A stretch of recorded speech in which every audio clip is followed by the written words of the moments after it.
किसी भी private hospital में कोई लेकर राजी नहीं है। वो कह रहे हैं हमारे पास ऑक्सीजन की कमी है, ऑक्सीजन नहीं है हमारे पास।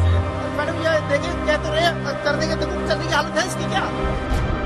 हमें बेड नहीं चाहिए, कम से कम मरीज को ऑक्सीजन तो दे दीजिए ताकि उनका कम से कम जान तो बचे। कोरोना संकट के बीच ऑक्सीजन की किल्लत मरीजों की सांसों पर आफत बनी हुई है। जिंदगी बचाने की जद्दोजहद के बीच लगातार ये सवाल बना हुआ है कि इस मुश्किल दौर में ऑक्सीजन की सप्लाई कैसे सुनिश्चित की जाए। ऑक्सीजन को लेकर सबसे ज्यादा दिक्कत की खबरें राजधानी से आ रही हैं, जहां के अस्पतालों में ऑक्सीजन की कमी से मरीजों की जान तक जा चुकी है। ऑक्सीजन की कमी को लेकर लोगों की उखड़ी सांसों को बचाने के लिए क्या क्या किया जा रहा है, इसे लेकर केंद्र सरकार ने सुप्रीम कोर्ट को जानकारी दी। केंद्र सरकार ने शीर्ष अदालत को बताया कि दिल्ली में बीते दिन 700 मीट्रिक टन ऑक्सीजन दी गई है। इससे पहले दिल्ली को 585 मीट्रिक टन ऑक्सीजन की सप्लाई की गई थी। केंद्र सरकार ने यह भी बताया कि 4 अप्रैल को किए गए सर्वे में ये बात सामने आई है कि दिल्ली के 56 प्रमुख अस्पतालों में ऑक्सीजन का पर्याप्त स्टॉक है। दिल्ली में ऑक्सीजन का कोटा बढ़ाने के याचिका पर सुप्रीम कोर्ट में दिन भर सुनवाई हुई। केंद्र सरकार और दिल्ली सरकार ने अपनी अपनी दलीलें दी। केंद्र सरकार का जहां यह कहना था कि वो अधिकतम सप्लाई कर रही है और पिछले दिनों उन्होंने 700 मीट्रिक टन की ऑक्सीजन सप्लाई की भी है, लेकिन लगातार इसको बनाए रखने में मुश्किल ये आएगी कि अगर दिल्ली का कोटा बढ़ाया जाए तो बाकी आसपास के राज्यों पर इसका असर पड़ेगा, क्योंकि कटौती उन्हीं में से, तेल इन्हीं तिलों में से निकलना है। लिहाजा ऐसे में दूसरे राज्यों के लिए कटौती की जा सकती है। हम इतने ऑक्सीजन के उधर अरविंद केजरीवाल ने प्रधानमंत्री नरेंद्र मोदी को चिट्ठी लिखी, दिल्ली को 700 मीट्रिक टन ऑक्सीजन सप्लाई को लेकर और शुक्रिया जताया और राजधानी को रोजाना इतनी ऑक्सीजन सप्लाई की मांग की। कल पहली बार केंद्र सरकार ने 730 टन ऑक्सीजन भेजी है।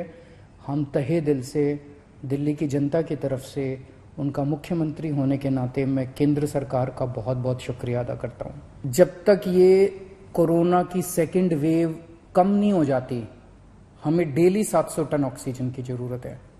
ऐसा ना हो कि कल 700 टन आई और आज फिर से 400-300 टन आ जाए, फिर से सारे अस्पतालों के अंदर हाहाकार मच जाएगा। हालांकि केजरीवाल सरकार की इस मांग के बीच केंद्र ने सुप्रीम कोर्ट में दूसरे राज्यों में ऑक्सीजन की बढ़ती डिमांड का भी जिक्र किया है।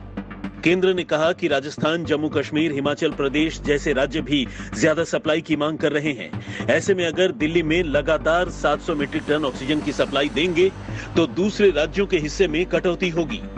ऐसे में इस बात का अंदेशा है कि अगर कोरोना के मामलों पर जल्द काबू नहीं पाया गया तो राजधानी में ऑक्सीजन की समस्या इतनी आसानी से हल नहीं होने वाली।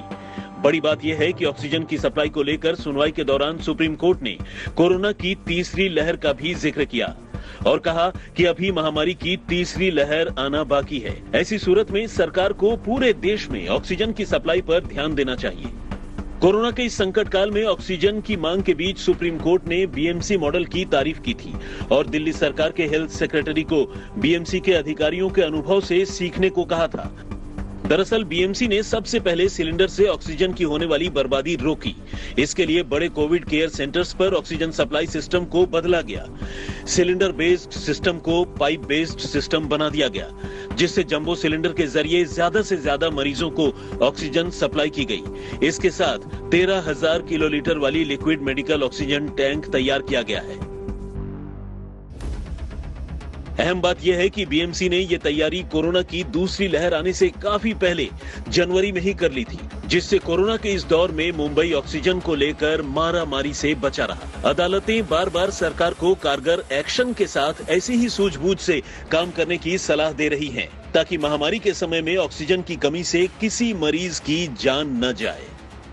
दिल्ली से संजय शर्मा और मुंबई से साहिल जोशी के साथ आज तक ब्यूरो।